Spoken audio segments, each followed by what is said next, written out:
نفرتیں مٹاؤ محبتیں بڑھاؤ۔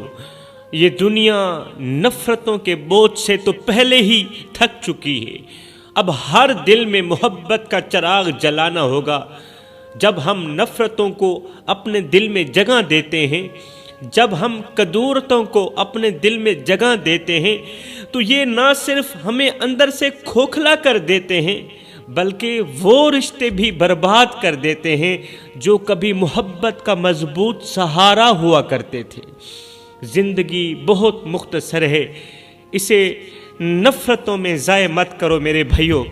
نفرتوں کی زنجیروں کو توڑو، دوسروں کے دکھ کو سمجھو اور محبت کا ایسا درخت لگاؤ جس کی چھاؤں میں ہر کوئی سکون پا سکے۔ دلوں میں محبت پیدا کرو، کیونکہ نفرت کا کوئی فائدہ نہیں ہوتا۔ یہ دنیا بہتر تبھی بنے گی، ہماری زندگی بھی بہتر تبھی بنے گی جب ہم نفرتوں کو دفن کر کے محبتوں کو گلے لگائیں گے۔ زندگی اتنی مختصر ہے کہ جی بھر کر محبت کرنے کا وقت نہیں ملتا، اللہ جانے لوگ نفرتوں کا وقت کہاں سے لے کر آتے۔ دوستو، اگر میں آپ لوگوں کے بچوں سے پیار کروں تو میں آپ کو کتنا اچھا لگوں گا۔ اگر میں آپ لوگوں کے بچوں سے پیار کروں، محبت کروں، محبت کے دو بول بھی بول دوں تو میں آپ لوگوں کو کتنا اچھا لگوں گا۔ اور اگر آپ میرے بچوں سے پیار کریں گے تو آپ مجھے کتنے اچھے لگیں گے۔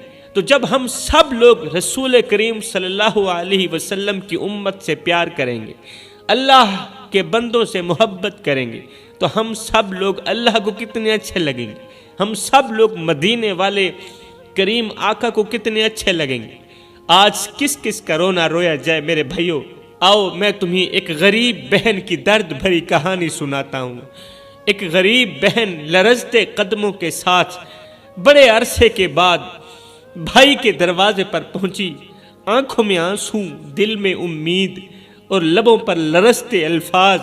بھائی کو دیکھتے ہی بہن ہاتھ جوڑ کر بولی، بھائی خدا کے واسطے نفرت کو چھوڑو، تو نے مجھے میرے باپ کی وراثت میں سے حصہ نہیں دیا، میں نے تجھے معاف کیا، تو نے میرا حق مارا، میں نے تجھے معاف کیا، لیکن آج میری بیٹی کی عزت کا سوال ہے، میری بیٹی کو تیرے حوصلے کی اشد ضرورت ہے، تیرے سہارے کی اشد ضرورت ہے، اس لیے کہ بارات میرے دروازے پر بیٹھی ہے، باراتی میرے دروازے پر بیٹھے ہیں۔ اگر آج میرا شوہر زندہ ہوتا تو میری بیٹی کے سر پر شفقت بھرا ہاتھ رکھتا۔ بھائی تیرے سر پہ میرے باپ کی عزت والی پگڑی رکھی گئی تھی، اس پگڑی کی لاج رکھ، صرف چند لمحے کے لیے ہی صحیح، آ جا میری بیٹی کو یتیم ہونے کا احساس نہ ہونے دے۔ ہائے کیا ہوا، بھائی کا دل تو پتھر ہو چکا تھا، بھائی کا دل پتھر بن چکا تھا۔ ہائے باپ سے کیے گئے وہ وعدے بھول گیا کہ ابا تیرے جانے کے بعد میں تیری بیٹیوں کو ہمیشہ کے لیے خوش رکھوں گا، انہیں تن تنہا اکیلا نہیں چھوڑوں گا۔ ہائے بھائی نفرت کی آگ میں جلتے ہوئے غرور سے بولا، دفع ہو جا یہاں سے، تو میرے لیے مر گئی، میں تیرے لیے مر گیا، تیرے جیسے لوگوں کا میرے گھر میں کوئی مقام نہیں، کوئی عزت نہیں، یہاں سے دفع ہو جا، میں تیری شکل بھی دیکھنا گوارا نہیں کرتا۔ بہن کا دل جیسے ہزاروں ٹکڑوں میں بکھر گیا۔ بہن وہاں سے اٹھی کیونکہ بھائی نفرت کی آگ میں جلا ہوا تھا۔ بہن کو ایک ترکیب سوجی، بہن وہاں سے اٹھی، دوڑتے ہوئے اپنے گھر پہنچی، جلدی سے صندوق کو کھولا، وہاں سے ایک دوپٹہ اٹھایا، پھر دوڑتی ہوئی واپس نفرت کرنے والے بڑے بھائی کے گھر پہنچی، قدموں میں بیٹھ کر زمین پر جھک کر اپنے آنسوں سے بھیگے دوپٹے کو بھائی کے قدموں پر رکھ دیا، دوپٹے کو بھائی کے قدموں پر رکھ دیا۔ یہ وہ دوپٹہ تھا جو اس کے باپ نے اپنی عزت کے طور پر اس کے سر پر رکھا تھا۔ شادی کے پہلے دن جو باپ نے بیٹی کے سر پر دوپٹہ رکھا تھا، یہ وہی دوپٹہ تھا۔ بہن لرزتی ہوئی آواز میں بولی، لے چل، یہ عزت بھی تیرے قدموں میں رکھ دی، یہ دوپٹہ بھی تیرے قدموں میں رکھ دیا، اپنی پیشانی بھی تیرے قدموں میں رکھ دی، اپنا سر بھی تیرے قدموں میں رکھ دیا، اپنے ہاتھ بھی تیرے قدموں میں رکھ دی، اپنی آبرو، اپنا یہ عزت والا دوپٹہ بھی تیرے قدموں پر رکھ دیا، شاید یہ تجھے نرم کر دے، تیرے پتھر دل کو نرم کر دے۔ لیکن افسوس، صد افسوس، وہ بھائی آج بھائی نہیں بلکہ بہن کی خوشیوں کا قاتل بن چکا تھا، بہن کی آنکھوں میں آنسوں کا طوفان تھا، وہ ہاتھ جوڑ کر بھائی کے قدموں پہ گری جا رہی تھی۔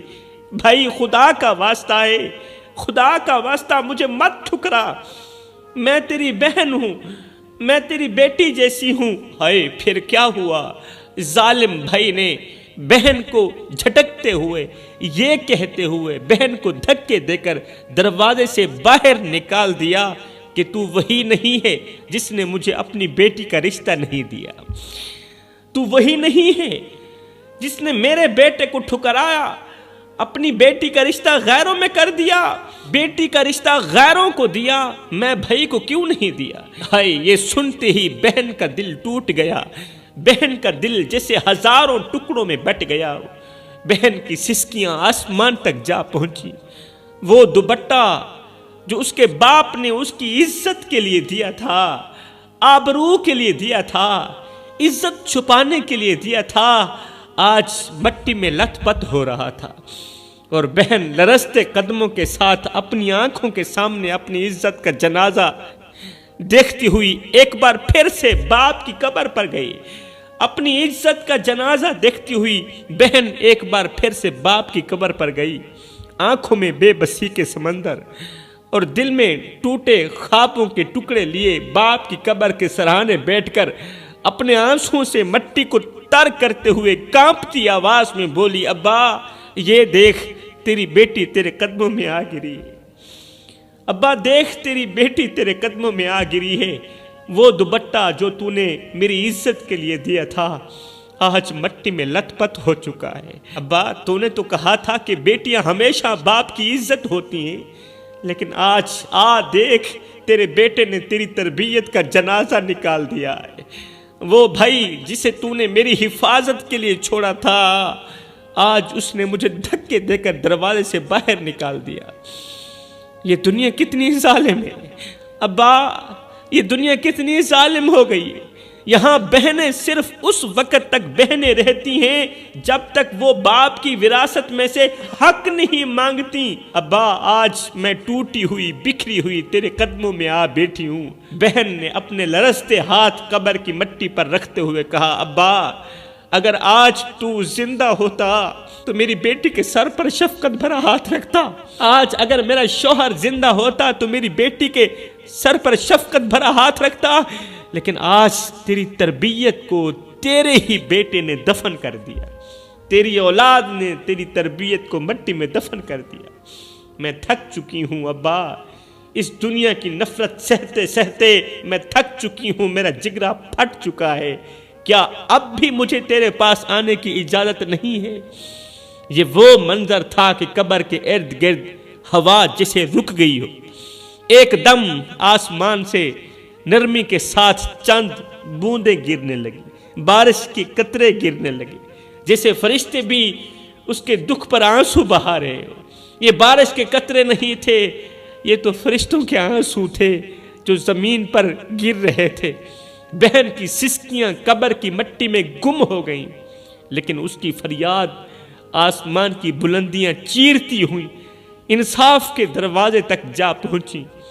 بارات گھر میں بیٹھی ہوئی تھی، یہ کہانی یہاں تک ختم نہیں ہوتی میرے بھائی۔ بارات گھر میں بیٹھی ہوئی تھی، خوشیوں کا شور تھا اور ہر آنکھ دلہن کے انتظار میں تھی، لیکن کسی کو معلوم نہیں تھا کہ دلہن کی ماں اس وقت کہاں ہے۔ دلہن تو موجود ہے، دلہن تو دکھائی دے رہی ہے، لیکن اس کی ماں دکھائی نہیں دے رہی۔ ہر کوئی اس کی راہ تک رہا تھا، ہر کوئی راہ تک رہا تھا کہ اسی راہ کو دلہن کی ماں آئے گی، لیکن اچانک دروازے پر ایک شخص بھاگتا ہوا آیا، چہرے پر خوف تھا اور لرزتے ہوئے الفاظوں میں چیخ کر بولا، بھائیو دلہن کی ماں کو دل کا دورہ پڑا ہے اور وہ ہمیشہ کے لیے چلی گئی ہے، ہمیشہ کے لیے وہ خاموش ہو گئی۔ دلہن کی ماں کو دل کا دورہ پڑا ہے اور وہ دورہ اس کی جان لے گیا، اب وہ اس دنیا میں نہیں رہی۔ ہائے، جیسے ہی یہ الفاظ گونجے کہ اب دلہن کی ماں دنیا میں نہیں رہی، خوشیوں کا سارا شور ماتم میں بدل گیا۔ دلہن جو اپنے گھر میں تیار بیٹھی تھی، یہ خبر سن کر یوں کانپ اٹھی جیسے کسی نے اس کے پاؤں کے نیچے سے زمین کھینچ لی ہو۔ وہ اپنے دوپٹے کو زور سے تھامے چیخنے لگی، دوپٹے کو پکڑا چیخنے لگی، امی تو کیسے جا سکتی ہے؟ امی مجھے چھوڑ کر تو کیسے جا سکتی ہے؟ دلہن لرزتے قدموں کے ساتھ اپنی ماں کی لاش کے پاس پہنچی۔ ایک یتیم بچی، باپ کا سہارا تو پہلے نہیں تھا، ایک ماں کا سہارا تھا، وہ بھی چلا گیا۔ دلہن لرزتے قدموں کے ساتھ اپنی ماں کی لاش کے پاس پہنچی، اس کی ٹھنڈی پیشانی کو چومتے ہوئے کہا، اماں تو نے مجھے کیوں اس وقت چھوڑ دیا جس وقت مجھے تیرے سہارے کی اشد ضرورت تھی؟ تو نے کیوں میرا خوشیوں سے بھرا دن یتیمے کے درد میں بدل دیا؟ تو نے مجھے تن تنہا اکیلا کیوں چھوڑ دیا؟ تو نے میری خوشیوں کو غمیوں میں کیوں بدل دیا؟ ماں کے بے جان وجود کے سامنے دلہن کی یہ فریاد فرشتوں کو بھی رلا گئی۔ ایک شخص دوڑتا ہوا نفرت کرنے والے بھائی کے دروازے پر پہنچا۔ جب اس کی بہن فوت ہو گئی نا، تو پھر ایک شخص دوڑتا ہوا اس کے دروازے پر پہنچا اور لرزتی آواز میں کہا، تیری بہن فوت ہو گئی ہے سردار جی، تیری بہن فوت ہو گئی ہے۔ یہ الفاظ سن کر نفرت کرنے والے بھائی کے دل میں ایک طوفان برپا ہو گیا۔ وہ تڑپتے ہوئے دروازے کی چوکھٹ پر گرا اور لرزتے ہوئے ہونٹوں سے کہنے لگا کہ رشتے خون کے ہوں یا دل کے، کہنے لگا رشتے خون کے ہوں یا دل کے، ان کا بچھڑنا انسان کو اندر سے مار دیتا ہے۔ بہن کی موت کی خبر سن کر بھائی بے بسی کے عالم میں اپنے ہاتھوں سے زمین کو کریدتے ہوئے کہنے لگا، زندگی وہی ہوتی ہے جو اپنوں کے ساتھ جڑی ہو، زندگی وہی ہوتی ہے جو اپنوں کے ساتھ جڑی ہو۔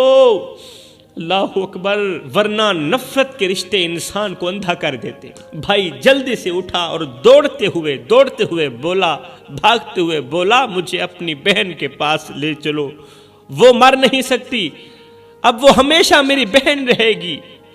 اس کی آنکھوں سے آنسو بہتے جا رہے تھے اور زبان پر یہ جملے تھے کہ زندگی میں جس کا درد نہ سمجھا جائے، زندگی میں جس کا درد نہ سمجھا جائے، موت کے بعد اس کی یادیں انسان کو پچھتاوے کے سمندر میں ڈبو دیتی ہیں۔ اب کیا تھا، راستے میں بھاگتا ہوا جا رہا تھا اور خود سے لڑتا جا رہا تھا کہ ہائے میں نے کیا کیا، میں نے اپنی پیاری بہن کے قدموں پر پڑے دوپٹے کو ٹھکرا دیا، اس کی عزت کو ٹھکرا دیا، بہن کی آبرو کو ٹھکرا دیا، لیکن اب اس کی لاش پر اپنا سر کیسے رکھوں گا؟ کیا اس وقت میں بہن کو منہ دکھانے کے قابل ہوں؟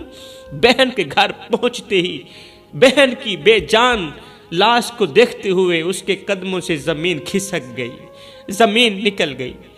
وہ زمین پر گر کر بہن کے سرد ہاتھوں کو تھام کر رونے لگا اور بار بار دہراتا جا رہا تھا، اگر وقت پر اپنوں کی قدر نہ کی جائے تو ساری زندگی پچھتاوے کے سوا کچھ نہیں ہوتا، پھر ساری زندگی پچھتاوا ہی ملتا ہے۔ گھر ماتم کدا بن چکا تھا اور ہر طرف اس بھائی کی چیخیں اور بہن کی جدائی کا دکھ گونج رہا تھا، جسے قدرت نے اس کے غرور کو توڑ کر ایک خاموش سبق دے دیا۔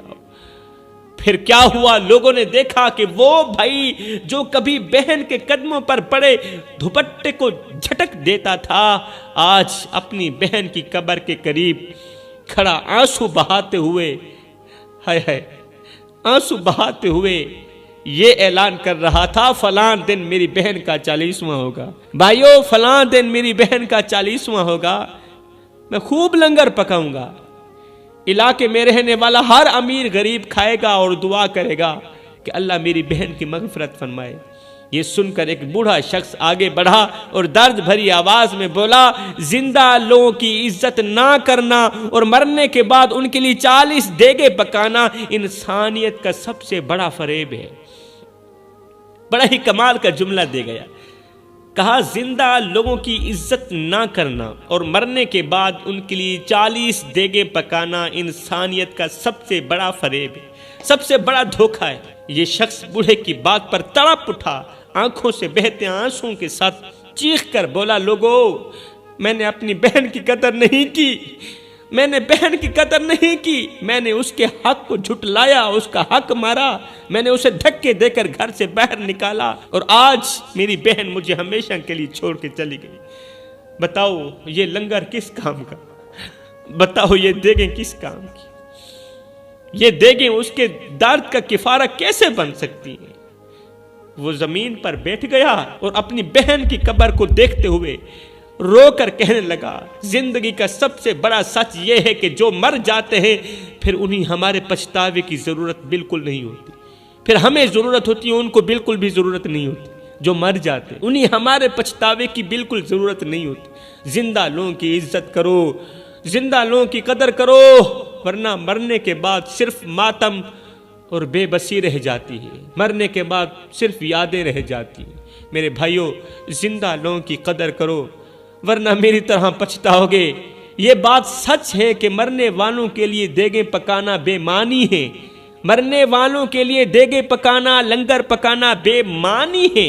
اگر ان کے جیتے جی انہیں پیار اور عزت نہ دی جائے، اگر ان کے جیتے جی پیار اور رسپیکٹ انہیں نہ دی جائے، ان کی قدر نہ کی جائے، تو پھر دیگیں پکانا کسی کام کی نہیں ہے۔ میرے بھائیوں، اس نفرت نے واقعی بڑے بڑے ہنستے بستے گھروں کو اجاڑ کر راکھ کر دیا، لیکن میرے رسول کریم صلی اللہ علیہ وآلہ وسلم کی زندگی محبت اور رحم کی ایسی روشنی ہے جس نے نفرت کے اندھیروں کو جڑ سے اکھاڑ کر پھینک دیا، جس نے نفرت کے اندھیروں کو مٹا دیا۔ ایک واقعہ جو دل دہلا دیتا ہے اور انسانیت کو جھنجھوڑ کے رکھ دیتا ہے، وہ ہے فتح مکہ کا دن۔ وہ دن جب آپ کامیاب ہوئے تھے، فاتح ہوئے تھے۔ مکہ کے ظالم سردار جنہوں نے آپ کو ظلم و ستم کا نشانہ بنایا، آپ کے صحابہ کو اذیتیں دیں اور آپ کو مکہ مکرمہ چھوڑنے پر مجبور کیا، وہ ظالم لوگ آج آپ کے رحم و کرم کے محتاج کھڑے تھے۔ فتح مکہ کے بعد وہ ظالم لوگ آپ کے رحم و کرم کے محتاج کھڑے تھے، ان کی بچیاں بھی محتاج کھڑی تھیں، ان کی اولادیں، ان کی بیٹیاں، ان کی بہنیں، ان کی مائیں، اور وہ خود آقا کریم کے رحم و کرم کے محتاج کھڑے تھے۔ دشمنوں کے دل خوف سے کانپ رہے تھے کہ اب ہمارے ساتھ کیا ہوگا، اب ہمارا کیا بنے گا، یہ محمد تو ہمیں مار دے گا، ہمیں کسی بھی صورت میں معاف نہیں کرے گا۔ لیکن میرے رسول کریم صلی اللہ علیہ وآلہ وسلم جو رحمت للعالمین ہیں، اللہ اکبر، جنہوں نے نفرت کے بدلے محبت کی وہ مثال قائم کی جو رہتی دنیا تک یاد رہے گی، آپ نے فرمایا آج تم پر کوئی گرفت نہیں۔ فتح مکہ کے بعد ظالموں کو، دشمنوں کو میرے نبی نے فرمایا آج تم پر کوئی گرفت نہیں ہوگی، تم پر ظلم نہیں کیے جائیں گے، تمہیں نہیں مارا جائے گا، جاؤ تم سب آزاد ہو، جاؤ تم سب آزاد ہو، میں ظلم کرنے کے لیے نہیں بھیجا گیا، اللہ تعالیٰ نے مجھے رحمت للعالمین بنا کر بھیجا ہے۔ یہ سن کر دشمنوں کے دل محبت کے سمندر میں ڈوب گئے۔ وہ لوگ جو آپ کے خون کے پیاسے تھے، آج رسول کریم صلی اللہ علیہ وسلم کا رحم دیکھ کر خون کے آنسو بہا کر رونے لگے اور بول اٹھے، جس نے ہمارے ظلم کے بدلے بھی ہمیں معاف کیا، ہم ظلم کرتے رہے وہ معاف کرتے رہے، وہ واقعی اللہ کے نبی ہیں اور سچے نبی ہیں۔ ایسے نبی کو ماننا چاہیے جو غیروں کا اتنا خیال رکھتا ہے، وہ اپنوں کا کتنا خیال رکھتا ہوگا۔ اس منظر نے ثابت کر دیا کہ نفرت کے اندھیروں کو مٹانے کا واحد ہتھیار محبت ہے۔ یہ اللہ کے رسول نے خود ہی بتایا ہے، آپ نے اپنے کردار سے سکھایا کہ انسان کی اصل عظمت دوسروں کو معاف کرنے اور دلوں کو جوڑنے میں ہے۔ انسان کی اصل عظمت، انسان کی اصل پہچان دوسروں کو معاف کرنے میں ہے اور دلوں کو جوڑنے میں ہے۔ اللہ اکبر۔ تو دعا کرو اللہ تعالی ہمیں آقا کریم علیہ السلام کی سچی محبت نصیب فرمائے، آپ کی امت کی بھی سچی محبت نصیب فرمائے۔ میں دعا کرتا ہوں اللہ ہمیں صراط مستقیم پر چلنے کی توفیق عطا فرمائے۔ آمین ثم آمین، وما علینا الا البلاغ المبین۔